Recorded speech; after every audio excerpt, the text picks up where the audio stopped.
Just a few days ago, we saw the first winners of the first ever mobile film competition. Vodacom has lent its name to the initiative. Let's talk a little further about this from the Jozi Film Fest. The founder, Lisa Henry, welcome. Thank you very much for joining us. Let me just get this correct. This is a subset of the bigger film festival, am I correct? That's right. The Jozi Film Festival started last year, and our aim is to provide a platform for local talent and for people telling stories about Joburg. And obviously we want to reach a great audience, and we thought, how do we pull in more people? How do we attract the people living and working and making Joburg tick? So this year, for the first time ever, we had a mobile phone film competition sponsored by Vodacom. So Lisa, movies on phones. Perhaps I'm of a different generation. Am I sensing a new trend here? Well, I think the way people are interacting with technology is changing, and you know, we can upload and download and make films on phones now. So why not? You know, the cost of making a film is exorbitant. To make a film, you know, in a studio with cast and crew, but now we can go onto the streets of Joburg and make a film. And this is not a kind of an epic in the Hobbit form or something like this. It's not going to go on for hours, is it? We're looking at something which is fairly short and brief, and I presume tells a story as quickly and as succinctly as possible. That's right. The criteria were was 1 to 3 minute long films. I was actually surprised that we had mostly 3-minute films. You know, I'm a filmmaker myself, and I know how long it is to fill 3 minutes. So they did very well, the entrance this year, but perhaps next year's competition will see shorter, punchier films. Do we engage with films on a small screen differently to a bigger screen? Of course we do. Yes, we do. You know, we can do it at home. We can do it on the bus. We can do it in our cars. We can download something quick and watch it. You know, when you go to the cinemas, you're committing for a couple of hours.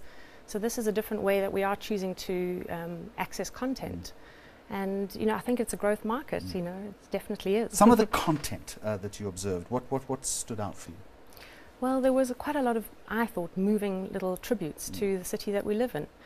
There was one called the Hillbrow Tower that was lovely. There was one called A Walk Through Jozi. It's sort of a journey of one man through the town past all the iconic sites that we know and love in our city. But the winning film was Justin Sandman's Today's Special, and that was actually a story. It wasn't. Spend a bit of time, dwell on that for us. Why was that so successful? Well, it did tell us a story. It wasn't just a montage. It was a story with a beginning, middle, end. It's a fictional story of a guy handing out flyers for a butchery, and he sees a nice girl.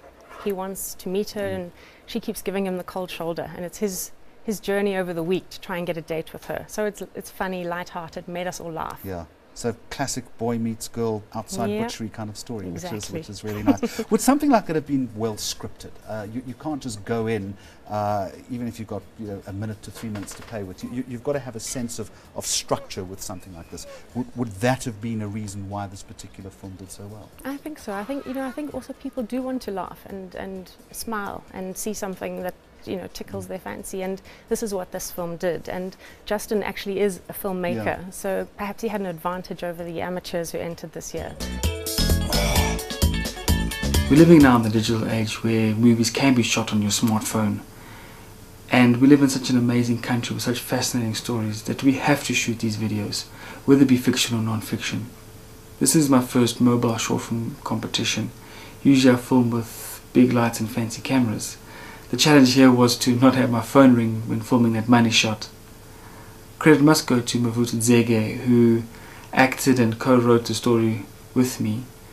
And I'd also like to thank the people for SMSing and voting for our short film.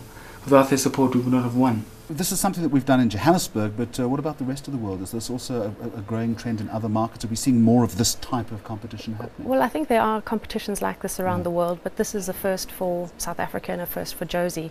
And we'd have to here say thank you to our sponsor Vodacom. We approached them to partner with us for this competition, and it was a natural fit for them. Hi, I'm Lily Khaled. I'm facilitating. My dream is I can go overseas. And without their help, we wouldn't have got it off the ground. Let's talk a little bit about that. Where is the value for a big brand like Vodacom in something like this?